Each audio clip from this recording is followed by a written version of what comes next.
But let's get into the meat of it a little, I think. So COVID-19, effectively, global pandemic, effectively changing the way that we work and what we do forever, probably. And some of the impacts to this is is it an extinction event? For companies, this is, of course, the Dow FTSE saw the biggest quarterly drops in the first 3 months of the year since 1987. This was back last year. United States, the price of barrel of West Texas Intermediate, it's a big indicator of the stock market and what's happening there, to negative for the first time in history. So huge things there. And actually, if you weren't pivoting your organization to really make the best use of the people and the humans in the system that you work with, then you're going to be hitting a blockbuster moment anytime, right? You're going to be hitting a position where you're not relevant necessarily, you're not be able to leverage the creativeness. But it was really hard for huge amounts of organizations and huge amounts of people. Furlough in the UK, people being made redundant, contracts being cancelled.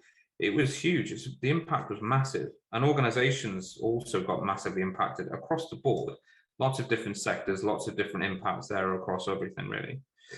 So when we're looking at sort of the kind of work that we do, I suppose in an agile world, when we're trying to look at agility and the different kind of changes, I sort of looked at some of the work that we did as agile coaches and agile trainers and say, well, actually, what kind of things changed? What pivots did we have to do? And I suppose from the classroom to Zoom was quite a difficult thing to do, really hard. Effectively, we had to translate our training into working in a different way. People learn in person differently to the way that they learn online. We had to allow for huge amounts of breaks, lots of breaks, because we're engaging our upper brain. People feel vulnerable on camera. They feel constantly in fight or flight. So they need more time to assimilate and to sort of process stuff. So we'd add in breaks every hour rather than every hour and a half, and we'd add in small breaks all the time, lots of coffee breaks, longer breaks. In fact, reducing the overall time of training per day and making them go across multiple days was helpful. Creating breakout rooms so smaller, more safe discussions could happen across the groups was a difficult thing to sort of learn, right? We also learned that we had to set up our spaces. Like, I have so many monitors and laptops and stream decks and everything. I've got a microphone on a big boom and multiple cameras in case of failures and big lighting rigs. I do feel like a YouTube blogger at times with all of this kind of gear that I've got set up all over the place. But it really helps to enhance what's happening for the delegates, for the students, for the coachees, the people I'm coaching, for the mentees, for the people I'm mentoring. So making sure that I've got these things set up is really helpful for anybody, really. So investing in this is something that you have to do, something that you don't normally have to do. Just turn up with a bunch of Sharpies and a bunch of Post-its, and generally you're set for a class, right? It's all good. Of course, there was new tools to learn as well. Like Mural is one of them, or Miro is another we use. Trello, Jira is something that a lot of people use, but now we're using it completely remotely rather than just in the office. Zoom, Teams, the bane of Teams. Well, I mean, they're getting better for sure. And all of this types of visual tools, depending on the client, depending on the environment, we had to pivot to learn. There's a huge learning curve for a lot of this stuff, for a lot of agilists out there. And from office to the kitchen table, right? So how are you going to do that at home? You used to have a secure space to do that in, a nice safe space you could set up, but if you're working from home, how could that help? Well, you need to find a quiet space. You've got kids running around, you're in the middle of the house, everyone's kind of going stir crazy. How can you do this? Well, we set up different options here, like maybe a headset is easier for you. Make sure you do have that quality camera, make sure you do have that lighting in place. Get a decent internet connection. I find that multiple screens help me, but some people find them distracting. I find that it's really helpful to have everything sort of geared around me so I can move around. But just be conscious of that when you're working, because it can also feel like you're looking at something else completely and you're distracted. So just be conscious of how you keep yourself aware there, especially on the kitchen table where you may need to be constantly on and off mute all the time. This is something I found something interesting that we found over the last sort of couple of years of doing this now, 18 months or so, is that, do people always have the cameras off? Are the microphones always muted? And what we want to try and do is create engagement and human connection. And one of the big problems that we find is that these human connections can be easily lost. You lose layers of fidelity of what people are actually talking to you about. And maybe that's partly because of the fact that we connect better to each other when we're in person. We put ourselves behind a camera, and if suddenly we lose things like intent, we lose things like maybe how we're talking about things, whether we're distracted, whether we're engaged. It's hard. You lose the camera, we lose even further. Like, are they even there? Like, we don't even know. And again, thank you, Veronica, for putting your camera on so I can see you there. It's good. And I suppose the other thing as well here is that our microphones are always muted. Well, of course, in big sessions when we've got lots of people talking, yeah, we should have them muted, I suppose, to keep the background noise away, but let's try and engage people. The regular temperature checks are important, I found. Are people engaged? Are people happy? You know, fist of 5, thumbs up on the kind of emojis, whatever you. The bigger, most important thing as well is being present. And we'll talk a little bit more about that shortly, but being present is difficult because you've got to feel like you're almost hyper available and hyper visible. And so an email will go over here when you're on a call and you'll be answering that email. And then another thing will pop up on Slack and you'll be over here doing on Slack. But I think being present in the real world is relatively straightforward. You're in the room. It's easy to maintain connectivity with each other in the room because you're present. You're physically present. Actually, that's really easy to get distracted by everything else that's going on out there. And so it's important to keep presence in there. I've got an app on my MacBook called Haze Over, which basically focuses on the one window that I'm looking at and literally hazes everything else over, puts an overlay over everything else. So I can't even see, you know, it blurs it out effectively and it maintains my presence. So I can look at one place and look at where we're actually working through instead of going, oh, is that a notification over there? Because the presence is difficult. We're already losing so much data from it, from people being in the room. Actually, we may as well try and maintain presence as well. One thing I've seen here is important. I tend to prepare for my day ahead, dress as you'd like to be seen, you know, create a daily backlog. I'm always for backlogs and post-it notes and everything everywhere. This is an important one that I think people forget. Manage your family expectations. I'm not available from this time to this time, but outside of that, I'm okay. If there's a note on the door, then that means I'm not available. Those kind of things, right?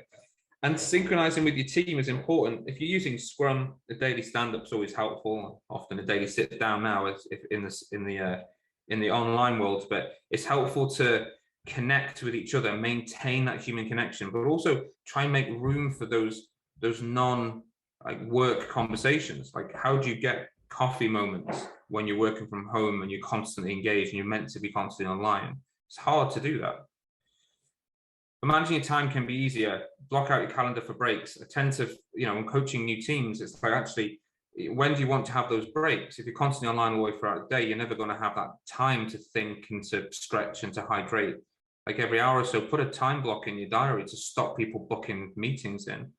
Create your time boxes. Use the Pomodoro method if you can. 15-minute of activity or 25 minutes of activity and then 5-minute break. And do that throughout the day. It can be quite helpful because you can focus.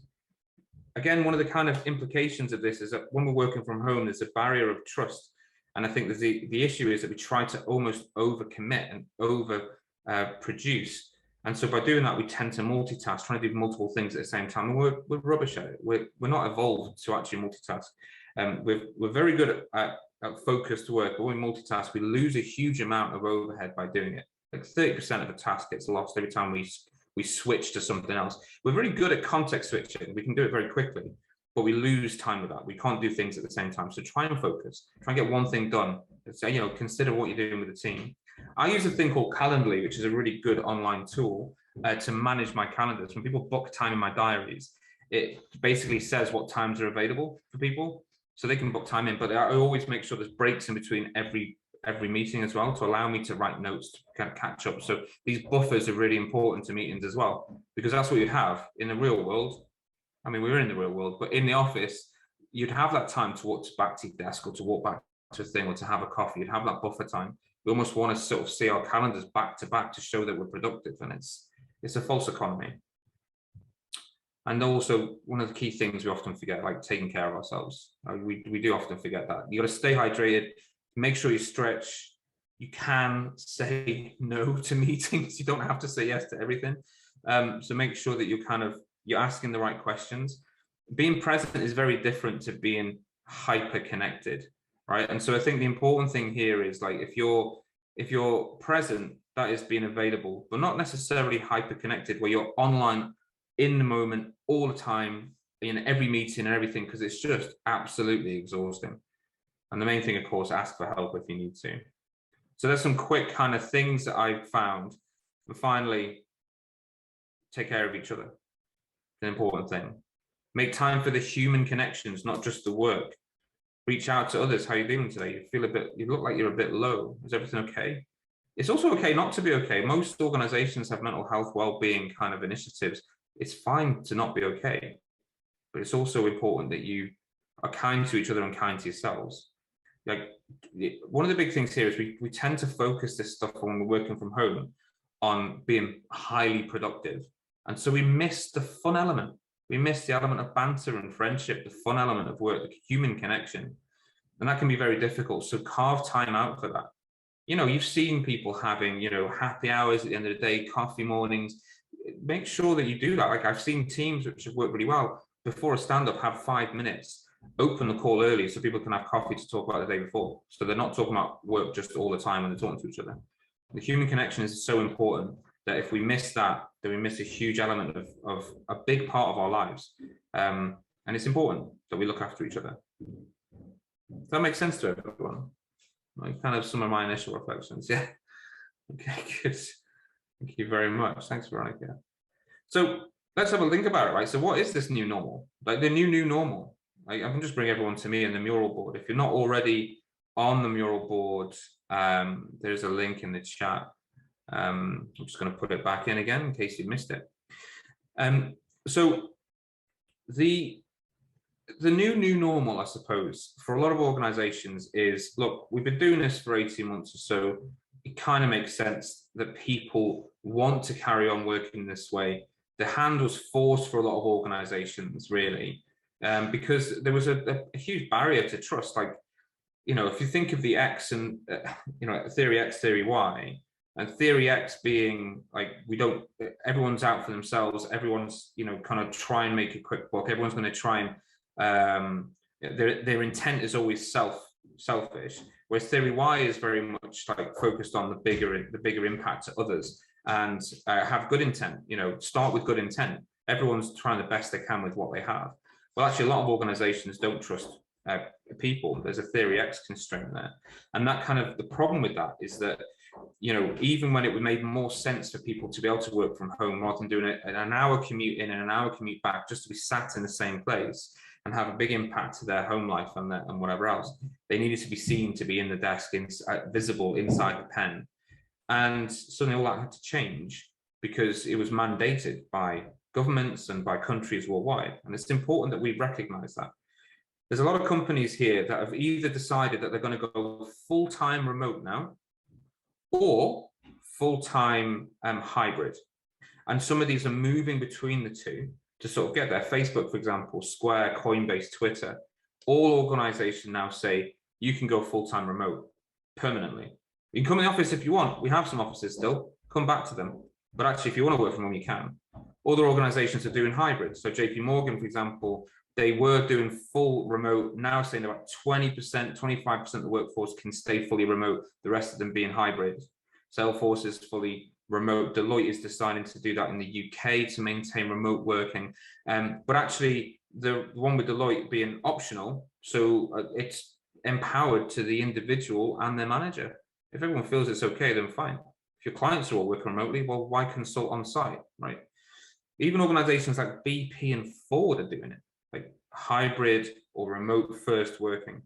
It's an important thing. This is going to be how things move forward. There's always going to be this opportunity for this new approach to working. This new normal will be just the normal. My daughter, who's 14, won't know this world where she has to go to an office. It'll always just be a flexible thing. You can work from anywhere, you can be anywhere, because actually in the world of creative knowledge work, the value is in the human interaction and the work that you can do. It doesn't have to be that you're in one location. Now there's a flip side to that, because we're tribal as humans. We need connectivity with others, regardless of whether we're introverted or extroverted. There's a human connection that's often needed, sometimes a bigger group, sometimes a smaller group. And so we have to almost work harder to maintain that, because if we don't work hard enough to maintain, then it becomes even harder to dispel those issues that people might face into. Some of those problems that you might face, which are, the mental health issues, or the loneliness, or the fact that you feel disenfranchised or disempowered. There's some other issues that kind of pop out of this as well, right? Is that actually, am I doing a good enough job? Because I don't know what's happening. Now, some of these companies are doing really well with this. Others are finding it challenging.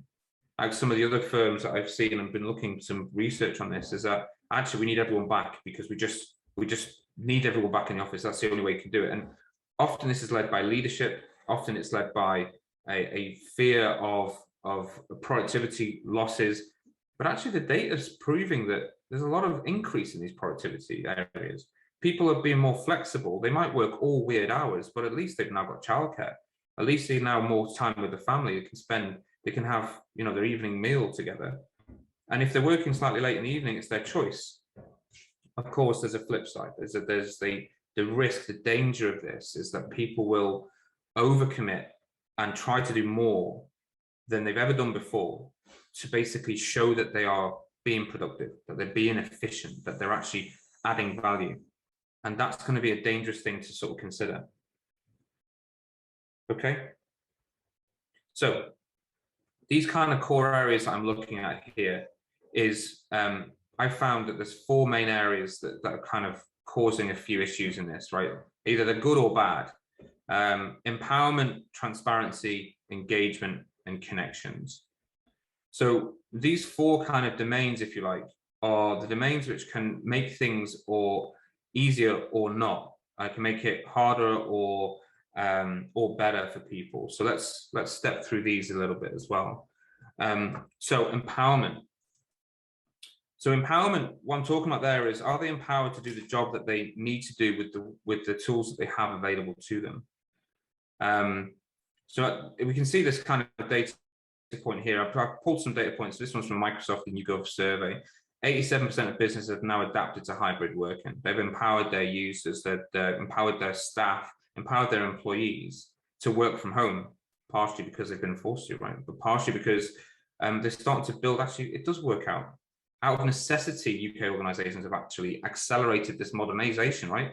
What's the reason for your digital transformation? Well, COVID, right? It's not because they want to be the best of the best or this or that. It suddenly had to flip things very, very quickly to support remote operations where they weren't able to do that before. And because of that, 87% of businesses have got there, right? If we look at the stats here from the employees, 31% feel they have to be twice as productive when they work at home, because they're not as visible physically. They have to feel like they're more productive. They agree that they are working longer hours and taking fewer breaks because, again, they're not saying no to meetings. They are just being visible.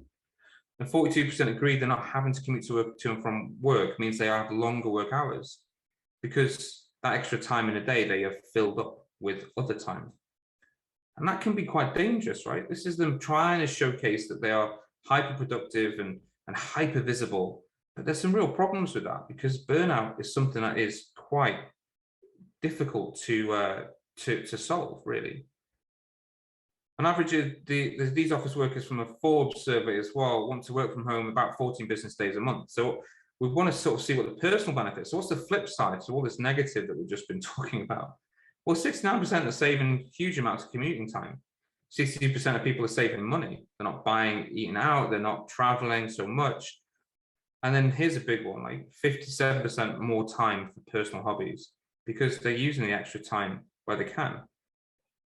So being empowered to work from home, even if it's been forced upon the organizations, has made a big impact to people, but there is a flip side to the negative side of it, right? Transparency, let's look at the transparency side of things, okay? When I work from home, I feel like I have to be twice as good. When I work from home, I work longer hours. When I work from home, I feel like I must communicate more to demonstrate my value. Work from home, I feel like I have to be available at all times. Similar kind of data here, but the transparency here is that trying to make their work visible. So not only they're empowered, but I have to show that I'm doing it rather than actually just adding value. For the Office of National Statistics, this sort of came through as the average hours of people working a week. This dark line here is the recent data point, considering what it was mainly before. The people actually working hours a week was increasing year on year on year for the guys who are working from home. It's important to be kind of conscious of that, because the working hours and the working patterns change as well. In April 2020, home openers work patterns were similar to office hours. If you're working from home, you kind of start around 9ish, you finish around 5ish. But as everything's pivoted, this kind of big grey bar shifted. People are actually working later. They're starting later, working later, and they're actually trying to do, I suppose, more later in the day. So they're actually become more flexible. Now, this isn't a negative thing. This is the fact that like people's working patterns are flexible as part of it. And that's quite difficult to have predicted. That if we ask people to work flexibly, that some people will decide to work in the evenings rather than the day to support the child or the family or whatever that's going on. Now, the transparency side of things here is not just transparency of, you know, the visibility that people doing the work, but transparency of the gains as well, transparency of the productivity of this. And it all kind of ties into each other.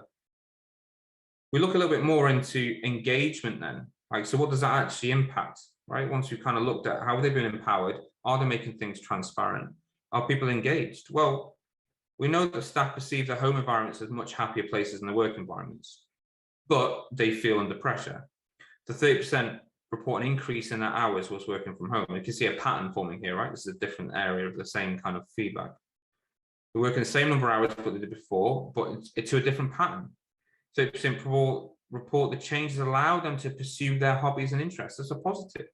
55% use their lunch break to focus on their personal life rather than just catching up on emails. As a result, 56% report an increase in their overall happiness when they work from home.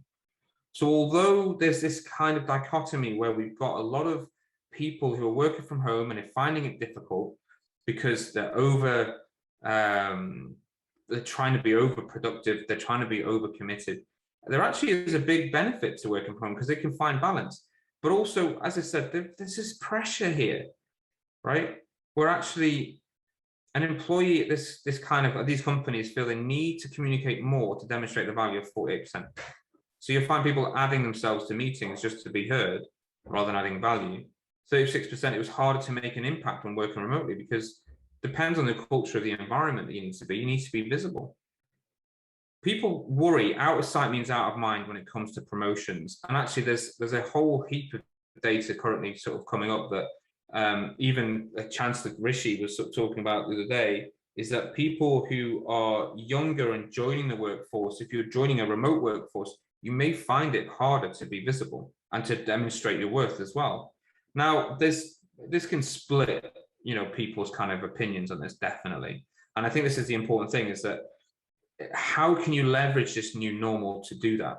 Right? There are different ways to do it, and we'll have a look at what you guys think shortly. However, still, with all of this, even with all of this, 9 out of 10 office workers would like to work from home, even after physically distant measures are lifted. This is from Forbes. Now, this is showing that even though there's all these kind of worries and concerns, people are sort of settling into this new normal quite well. There's a new pattern here. I don't have to spend 2 hours commuting every day, spend time with the family every day. It seems like everything's working. I've got my setup, everything's working well. But we need to be leveraging the technology, leveraging and coaching these employees, these teams, to make sure that they're not just drifting away into a lonely silo bubble, and they're still making the human connections. Because even after this happens and these organizations are still aboard, it's really important that we do that. Finally, the connections. Now, connections, I don't mean like internet connections, although that's always helpful. You know, 60% report that they're feeling less connected to their teams and colleagues because of this. Although they're being hyper productive and hyper visible, they're not making these valuable connections and valuable discussions. Actually, only 29% have introduced additional resources to support the employer's physical and mental well-being. Like, so although we've forced everybody to work from home, we're not really giving them the support they may need for these things, either be it with technology or connections to the internet, etc. But actually, like the mental well-being, like have they got access to talking to a supervisor or to talking to a coach or a counselor if they have? And some organizations do this amazingly well, and others don't. It's not on their agenda. So this is like a big accident waiting to happen. There's going to be a big snowball of people who are feeling neglected, who are feeling lonely, who are not able to connect to the work. So it's important to keep an eye on that for sure. 37% of workers, technology is a barrier to productivity, and employers have to do more to help. We're saying here that employers have to step up, because actually they're now being forced to work from home, but their kit is 10 years old, the connection is so poor, it's really hard. And actually 83% of office workers don't think their employers are meeting their state-of-the-art technology needs. Because actually we're not saying that, you know, we can't be doing all this crazy, amazing work on antiquated systems and antiquated technology. Our expectation is that everything works like an iPhone, that everything works just as you need it. And actually, if we're not getting that new technology, that new investment, then how are we expected to be as good as we are? If you take an hour to spin your machine up in the morning just to get started, it's a lot of wasted time that you feel like you might have to make up. Otherwise, you feel like, well, why is people looking at me saying I've only started at 10 when I've been waiting for my machine since 9? So it's an important thing to consider. And of course, this all links into trust. And a big study from Harvard Business Review came back that basically trust is made up of two main areas. It's based on two main areas: competence and interaction. So competence being like, can you do the job? Have you got the skills to do the job that you're trying to do? And interactional being like, well, do I know you? Can I see the work? Can I be, is it more predictable, the work that you're doing? Is it easy to trust you to do that? And a loss of information in either of those two areas erodes trust massively. So if I don't see you doing the work, it's really hard to gain trust. And if I don't understand your competence, then it can erode trust. And of course, that can erode my connection with you and the work that we're doing. So this is one of the reasons, this is almost one of the kind of underlying problems that help diagnose this, is that the competency lack and the lack of interaction is why people are maintaining themselves to be more visible than they need to be, attending every meeting, being in everything, because working from home, I have to be visible to be adding value. And it's a misnomer, you know, because one of the big things that happens is organizations start putting more monitoring and more time management systems on top just to keep track of all this data. And we all know that doesn't work, right? Because it's not accurate and it's all gamified and it's focusing on the wrong thing. It's focusing on output over outcome. You know, humans are not elements on a production line punching out widgets. We're doing a lot of creative knowledge work that needs space to do that. And we need to have the empowerment and trust to be able to do that as well. And if we don't have that, then it can create a huge disconnect with the work that we're doing. Hopefully that kind of makes sense of it as well. So the next thing I'd like to sort of do is to ask you guys, really. I'm going to give you the first time box here is going to be about 8 minutes for this particular exercise.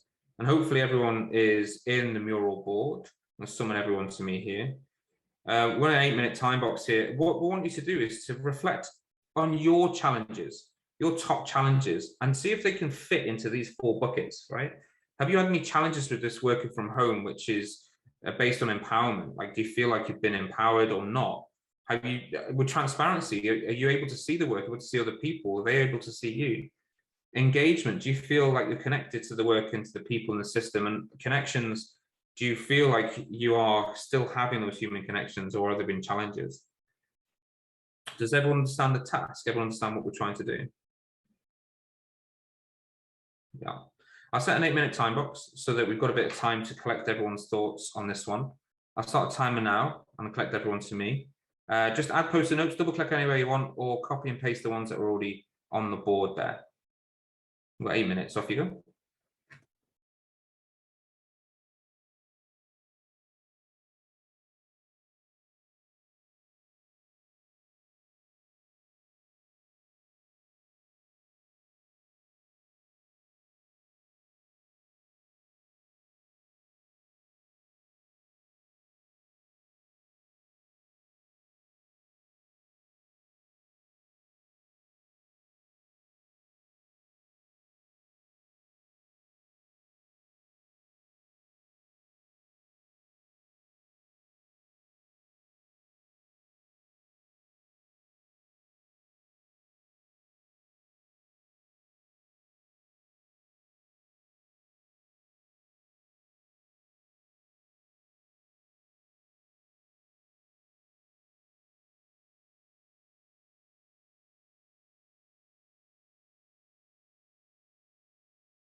Got some great interaction going on here. Let's get some more on there if anybody's on the board. I'm going to put the mural board in the chat again in case anyone's missed it.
Okay, we're about halfway through the time box.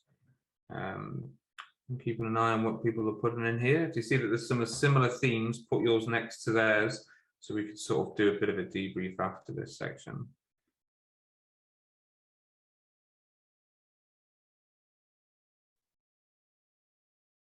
Remember, we're talking about the challenges you're facing in these different domains. Really good stuff in here, guys.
Okay, we've got 1 minute left. A few people still typing away, which is great.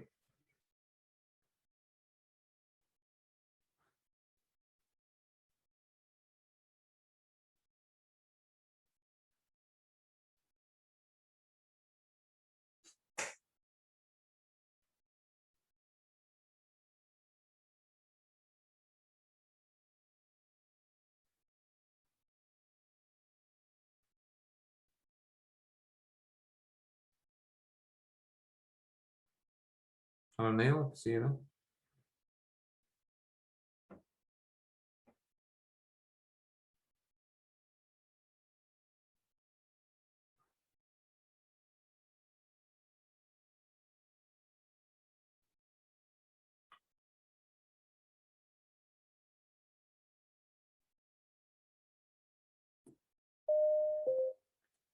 Excellent. I do miss flying.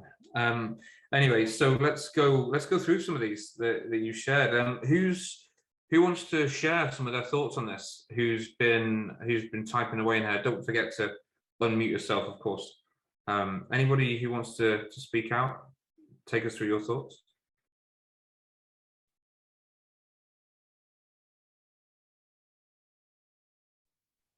Okay. Go for it. No, it's on you, Neil. Go ahead. Ladies first. Oh, that's so sweet. God bless you. Okay, so not allowing for empowerment, not allowing for constant growth due to lack of engagement, because a lack of encouragement, because like when we're in a meeting and it's too time constrained, like I have to go, I have to meet with the PO, or I have to meet with this person. You can't say like, you know what, I also need to tell you like, you're doing a great job. I know your mom is in the hospital, you know, and that goes over to the transparency. You know, we're not engaging in a valuable manner where we're saying like, you know what, I need like, you know, the afternoon because of XYZ. I feel like people are feeling like they're at home. So, you know, running to the doctor is not as a priority as it would be if you were running from the office, because we all love a run from the office, right? So I feel like all of these are in conjunction and they matter because people, like you said, are being less human because now we have turned into robots in our homes versus like, you know, oh, I'm gonna watch The View before my daily stand up, or, you know, like you're not just like relaxing anymore. You know, humans aren't chilling. They're just like, you know, robotic. So yeah, we're not allowing for that space in between, right? Which I think is yeah, very and I feel like we're losing like transparency from personal matters, because like now the manager is not walking over saying like, oh, you know, my dog is in the bed. You know, you can't gauge sadness or happiness anymore, you know, by constant flow of conversation. So moving on, that's one of the main issues. People aren't engaging. They're not having creative thought flows anymore because they're saying like, oh, wait, let me unmute. And by the time you unmute, you've had a chance to like reassess your thought, right? So now it's not as creative or as silly to have that moment of like, oh, no, that doesn't work, you know, and no one's laughing enough, I feel like also. So that is another thing. I appreciate that, Veronica. Thank you so much. It's really great insight as well. It's like you're not there's no space in between, and we're all got to be shown to be so highly productive that you know we're hyper engaged, and that causes its own problems, right? Because we're just going from meeting to meeting. We're not allowing for that human connection. It can be very hard. Thank you for sharing that. And Neil, you said you want to have a little chat as well. Hi there. Yeah. I wanted to pick up on one of the points, which was about the this feeling of needing to be productive, and then almost flipping it around to say, okay, so what do you need to do in order to show that value, to show that you're being productive, and to see that that's being understood, and then also that it may also lead to something, because because it seems like it's connected to this other point, which is people feel that unless they are visible, it's not going to lead to any sort of promotion. And then the flip side of that might be, that any sort of promotion might actually be based more on meritocracy rather than just who's been, shouting the loudest. So, but just to go back to the original point, which is then demonstrating this value, demonstrating even efficiency in a remote first world. Very difficult, right? It's very hard. It's a very big challenge, right? And especially if the way it's measured is important. Is, are we kind of measuring output, like number of things? Are we measuring outcomes, like the value delivered? And that's really hard, because in an organization where the leadership don't understand outcome over output, it can be quite hard to then demonstrate that you're doing the most valuable thing. You might be just doing more things. I was in 5 meetings yesterday. Okay, well, that's really positive. Well, is it? Or could you have been doing more valuable things, right? So there's obviously the challenge there with leadership on how they measure accountability and measure value, measure efficiency. And it's not about, effectively, if you have the same kind of approach from an organizational culture that was pre kind of working from home, like, we need to see you visible to make sure you're actually working for us. It's not really focusing on the outcome that they're achieving. It's just focusing on, well, there's a human body sat inside that chair. That must mean they're working for us, even though that human body might not be very happy or may not feel supported. So it is a challenge. Like, how do we actually demonstrate value? Yeah, Neil, you're absolutely right. It's a difficult thing, right? I suppose, yep, from a transparency perspective, that kind of carries over as well. Does anybody have any kind of thoughts to share with from a transparency side of things? Anybody else that's in the room?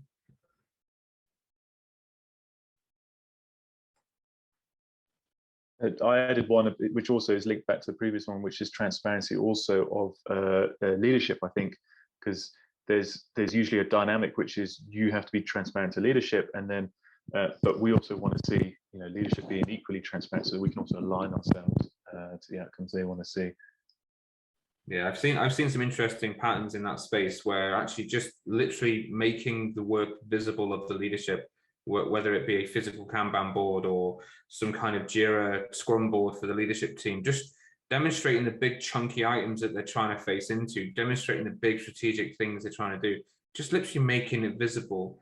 It can make a huge difference to the people. Oh, actually, they are listening to us. It doesn't matter if they're kind of escalating and working on their individual item or their individual concern, as long as they can see that. Whereas actually, if it's just ferreted away somewhere and it's just about presentations to them, and it's all about kind of like, oh, you do the work and we'll just sort of direct, but without being visible, that connection to the why, that kind of connection to the purpose of the work that you're doing, that can make a huge difference to make sure you feel connected and feel transparent.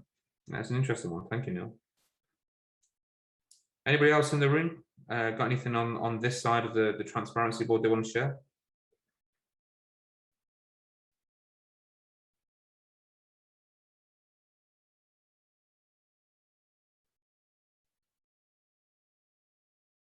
I'll read through a few more then, I suppose. So not knowing what other people are doing. Sorry, reset there. There's a way to let the chit chat and get buffers between their meeting in order to connect and communicate more information than day-to-day robotic info. Just somebody saying they can't get their mic working there. So yeah, what we want to try and do is make sure that we try and create the space for transparency as well, I suppose, is an important thing.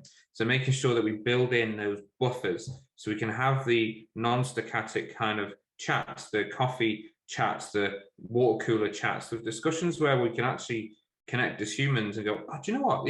There's that thing I was going to try and talk about. Have you got any ideas on it? Whereas actually, if you're just being run by a calendar and run by Zoom meetings, it can be hard. So, it's difficult to connect with people if you're not seeing their faces. It's difficult to connect to people if you can't talk to them and have the usual kind of banter about stuff. It's difficult to have that. And it's important that we make time for it. Visualizing the workflow is key as well. I suppose that's an important thing. When we're kind of working with Scrum teams, Agile teams, Kanban teams, we have the notion of visualizing the work, right? By creating a board that's visible. And some of those interesting things that come out of that means that you can actually inspect and adapt the process, inspect and adapt the products. You can prioritize work. You can get everyone on the same page. But if you're not really, if we're not really in that space where we're trying to make that visible, and we're passing PowerPoint presentations around, or we're passing Excel documents around of different stuff, then it's really hard to keep sense of the current truth. or focus everybody on the same goals. So yeah, making the workflow key and making the work visible, absolutely key tenet of the work we're trying to do, definitely. Engagement. Anybody want to talk about engagement? There's quite a few things actually flowed into engagement, it seems. I don't mind if it's anyone who spoke before or anybody else who'd like to speak out. Anybody got any thoughts on engagement at all?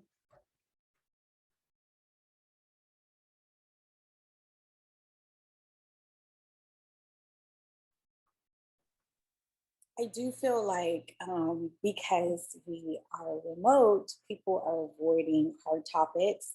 They're not actually wanting to, you know, establish that they have a strong stance on something because of the fact that we're not in the room. So there's never going to be a moment where we're at high conflict and able to come down, because in 10 more minutes, you have to jump on a call with XYZ, right? So no one is actually saying like, no, I definitively disagree because XY, there is no actual like conflict resolution anymore. Everything has to be good because we're on camera, you know, versus like if we were in the office and I said, well, no, that wasn't productive. No, your data wasn't accurate. You know, they would want to engage more on that, right? Because they have a stronger stance. But now it's like, okay, I'll review that. I'll see, you know, instead of like actually going hard for what they believe in. Yeah, I mean, I've seen both sides of it. I've seen people who just talk to have their voice heard so that they can be seen to be present in the meeting, and derail it because it's got nothing to do with what actually the value of it. It's just, hey, I've got an opinion, like just listen to my opinion. But also people might feel scared and challenged to actually be a bit more open in themselves. You're absolutely right, because there's not that space for it. And that's kind of a key thing that I think more people will need to be engaged with, not just Scrum Masters or Agile coaches, but actually team members, leadership, product owners, in facilitation skills, in helping to understand how to facilitate the right kind of conversation and to get the right value out in a session remotely. You know, how do we keep that engagement high? How do we get people speaking and talking? You've got some stuff in here around people not using the video most of the time, and there's team members using only mics and appear distracted during a discussion. Don't think video would have helped it. Now, the thing is, with the difference with video versus just no video and the mic muted is that video means they actually have to be present because they're visible to a degree, right? And in facilitation workshops, of course, you want to make sure people feel safe. So you don't have to force cameras as well, right? Because they might have like their kids playing in the background, and they don't want to show that to anybody else, right? Because it's a safety thing. They may not feel psychologically safe to have their cameras on, and that's obviously another kind of coaching conversation, another opportunity to build that psychological safety. But you're right, it's like if you don't have time for it, you don't feel psychologically safe, how can you feel engaged as well, right? And I think, you know, we want to try and encourage team engagement. We want to make sure that people are connecting at a higher level, but I think it's important that we understand that this is hard. We can't push people into working from home remotely forever and not help support their engagement. We can't just expect people to be engaged with this new way of working. I know some people have been remote workers for a long time, but I know some people who've just started a new gig in January this year, and only this week have actually met the team that they've been working with for the last 7 months in person. So it's an important thing to reflect on. VT Sat, I can see your hands up, but I can't tell you what your name is, unless that's your name, and I can't say it. Okay, it's an abbreviation. My name is Vasilis. Hey. I'm a Scrum Master from Greece, and actually I'm in this situation that I have never met half of my team. I have met some of them, and we have started remotely, and we keep working remotely, and it is quite difficult to have this engagement from my team, especially when a couple of discussions tend to be larger in time aspect, just like a retrospective. So sprint plannings and all this kind of situation. And there are times that I feel that I'm losing my team. They are striving away to other windows in their laptops or in their screens, and I'm losing them. And I have a question about this. What can I do as a facilitator to try to bring them back into the discussion, especially when we have people that discussing something on a particular discipline, and we have people from another discipline that they are just hearing things that, okay. So you have those people then leaning out because it's like, oh, I'm not a web developer, I don't care about it. Right? Something So like that, yes. some of those discussions, if they don't feel like it's being related to the entire team, I would look to even, to move them away from the team, or to try and direct, as in like, okay, maybe there's a breakout session that needs to happen for you guys to get your heads together around this particular specific. Because actually what you're trying to do in a Scrum team is get, shared accountability for the delivery of the sprint, for example, if you're working in sort of more of a structured Scrum setting. And so you want shared goals and shared agreement and shared ownership rather than individual stuff. So what you can do is it's easier in a room with lots of people to sense when the mood drops or where the energy drops. It's really easy to sort of sense that, right? But actually online is harder. But what I would try to do is even like, don't just try and transpose like a 2 or 3 hour planning session straight onto online. You want to break it up into smaller chunks and give regular breaks the same way that you would do with training. So give them like, you could use Pomodoro as a technique, give them 25 minutes to sort of do some stuff, 5-minute break, 25 minutes, 5-minute break, because a regular break will sort of spark them up a little bit. It'll keep them focused and try to keep the focus on the outcomes they're trying to achieve rather than the output of the work. So when we're trying to do those kind of meetings, let's try and keep them together. The other thing as well is that it's down to the Scrum Master or the coach or whoever, team lead, dev lead, whatever it might be, depending on your setup, to consider like, how do we get people kind of a bit more engaged? Now, if you think about training from the back of the room techniques, they have these 6 trumps of training from the back of the room, like shorter trumps longer, talking trumps listening sometime, like drawing trumps writing or whatever, right? There's lots of different techniques you can use, and activity as well can be helpful. So getting people to literally stand up in front of the laptops to do it can be helpful. It keeps the energy moving. Get somebody in the team to be facilitating. So pass the facilitation ball around the group so that everyone has to be on their feet a bit more. Just consider some of those interesting ways you can try and connect them to the purpose of the meeting. Effectively, I've just seen some stuff in the chat as well around like making sure you have an agenda and stuff. Like, this is another thing that I find is really interesting, is that people turn up for meetings because they feel like they have to, without understanding the purpose. And I think you get this is like in Scrum teams, you get like a zombie Scrum effect. People just turn up to it, not really know why, kind of going through the motions, and they come out the side of it. There's not really any value. And so creating empowerment in a team to say, like, why are we here? Like, what are we doing in this session? And if people don't feel like they've gotten any value, like, use your feet, man, just walk. You don't need to be in a session if it's not adding value. Now, in a planning session, of course, everyone wants to be there, but potentially if people are getting distracted or you're getting these side conversations, use strict time boxes, like get those conversations. Like, that seems like it's quite an in-depth thing, lads. Okay, you take that off. Maybe take that into a breakout room if you want, while we're just carrying on with some other stuff. Or maybe do this different discussion in some refinement session later. Like, just try and keep everyone engaged and everyone kind of working.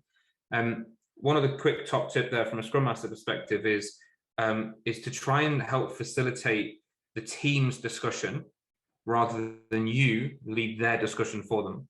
It's like facilitate the discussion, help them understand the work together, rather than you holding a pen, sharing the screen, rolling through Jira, asking them where they're up to with stuff. It's like, it's their meeting, right? Like, they should be doing it. You're just facilitating it. And if you flip the tables a little bit, it can make them sit up a bit because they have to be engaged. It's just an important thing to maybe look at. Like, I'm conscious of time. I want to just go through the final quadrant and then maybe open up for some questions as well. We've got about 20 minutes left, I think, of this time box, of our time together today. And then we've got connections as our final quadrant. What I'd like to do is just go through to see if anybody's got anything to talk about on connections with this particular subject. Maybe we'll do a bit of Q&A and then take a final takeaway from every one of you. That'll be really awesome in our next 20 minutes or so. So on to connections. Any thoughts from anybody there on connections? Anything to reflect on from anybody that's joined us who we haven't heard from yet, or anybody that we have heard from? It's interesting to hear your thoughts. Some of the biggest challenges you've got from connecting with each other. I feel like back in the office era, it was you know, families would be together, we would have Christmas parties, you know, and you would get to meet like wives and husband. And it was just more of a communal aspect, even though we're talking about my smaller company. But I just feel like, you know, now with the Zoom, everyone's like, shh, shh, shh, you know, quieting the dog down, or, you know, the wife is passing and the husband's like, oh, no, go, you know, instead of just being like, hi, you know, because I feel like this is life. This is a part of who we are. You know, of course, I'm in the background carrying 2 baskets of laundry when my husband's having a QA meeting, right? Like, so I feel like it's also like people don't want, but we have to remember that our families are also living and breathing in our homes too. And we need to allow for like, there's going to be distractions, that's going to happen. And I think it goes back to what you're saying, people are losing the humanity because we become Zoom robots. Yeah, and I think, you know, it's not all bad. I think there's some real good stuff. It's like it's recognizing. I see it the opposite. Happening.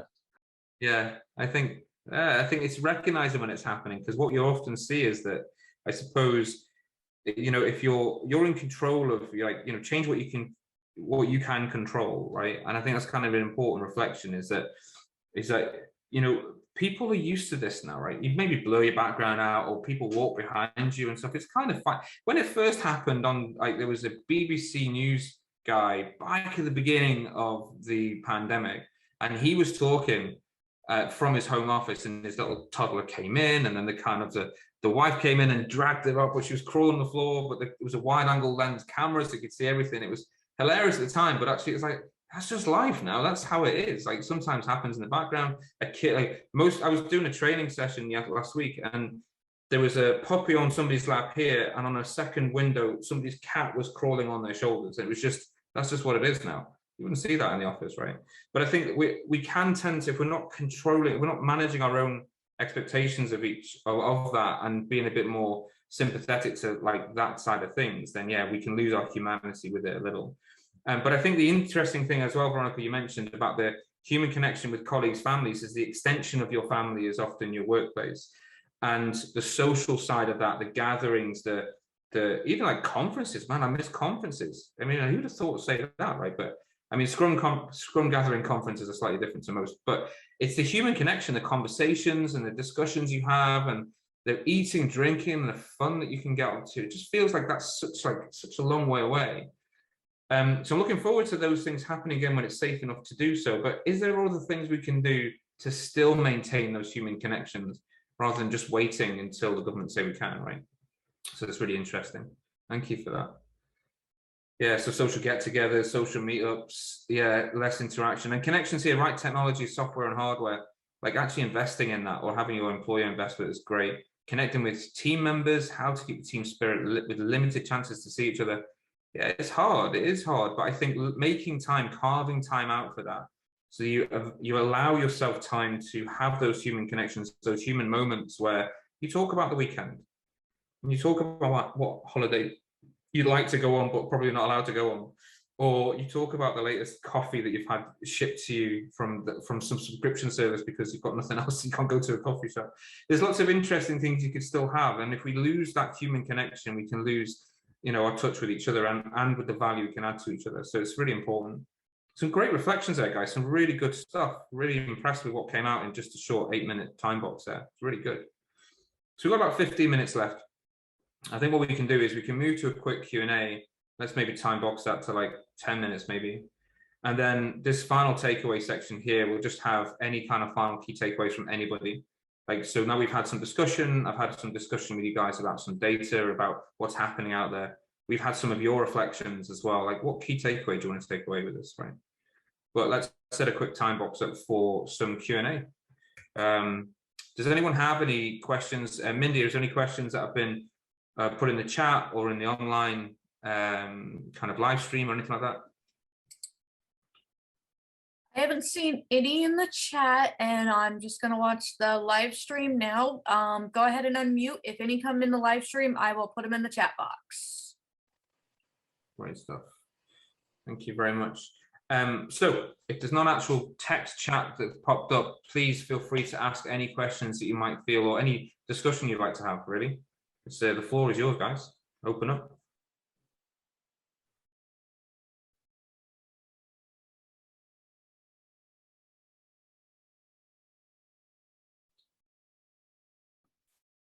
Okay, if I may, I have a question on Yes. how we can engage with the organization and to communicate how trust must be built to any guy that works or girl that works in this organization, and how they should communicate this trust in order to help them work in a better way in home without all this pressure that we all mentioned. Yeah, so I think, you know, if we look back to sort of some of this stuff down here, right? Trust is based on competence and interactions. How can you demonstrate those things, right? So if we lose information on these or we don't get clarity on either one of these areas, how can we help with that? So proof of competence is proof that you can do the job. That's demonstratable. If you're going to use Scrum and you've got regular cadences, demonstrating the work creates predictability. It creates the kind of, okay, so you know what you're doing. That's okay. I can see that you get that. Interactions is how you interact with each other, but also interact with the work, interact with humans as well. And I think the idea here is that if we can show that there's an interaction, that you understand that there is a level of discussion and value discussion that's been happening here, this could actually be a way to do it. Now, there's a slightly different angle, of course, from how do we get leaders to understand and to build trust into the organization. And through servant leadership, that's a really key thing. There's a really great book by, what's his name now? David Marquette, called Turn the Ship Around. And it was about how he created a servant leadership kind of culture inside this nuclear submarine that he had very little experience on. And all the team that were there, the few hundred men that were actually on this boat, were able to do it. So suddenly the roles were reversed, because effectively, instead of being the commander giving everybody the commands, he asked them to tell him their intent. So he would say, like, what is it you intend to do? Well, I think we need to dive by like 300 meters. And he said, great, are we safe to do that? Well, yeah, we're going to do all this. Well, great, go off and do it then. You don't have to ask me. And in the past, what happened is everyone would ask the captain to basically do this. Like, actually, you need to tell me what I'm going to be doing, and I'll go off and do it. So everything's bottlenecked around a single person. And if you flip this, it can be very difficult for leadership to begin with, simply because they lose a level of control that they feel that they've had in the past. And potentially the culture of the organization might have even kind of advocated, inspired, or even kind of compensated based on the level of control they have. And so trust is a hard thing to articulate. It's also a hard thing for leaders to let go of. But actually what they see is by doing that, is by building trust and empowerment and servant leadership in the organization, it can make a huge difference in cost of delay and responsiveness to decision making. So, you know, we can put different layers in, demonstrate like the level of trust that the leadership have by demonstrating the work that they're doing. Like by believing in the estimates that teams are making at a sprint level, and not seagulling in and saying, well, I think it's going to take you 2 days, not 3. Well, you may make that 2 days. So there's lots of interesting things you can do. And I think that's an important thing. There's lots of smaller things that can make it, but culture change is actually driven by behavioral change, you know, and if you can change behaviors, and culture will follow.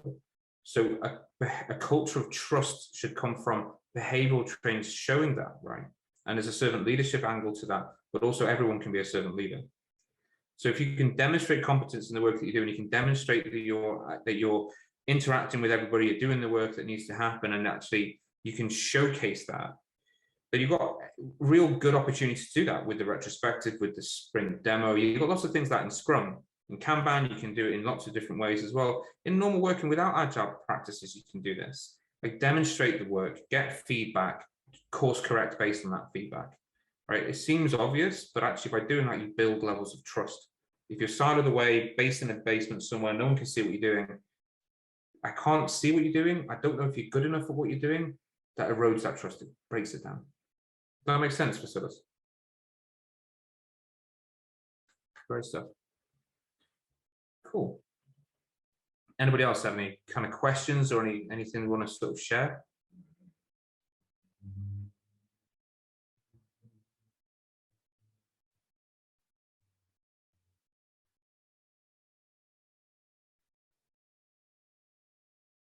Neil, you must have a question or something to reflect on.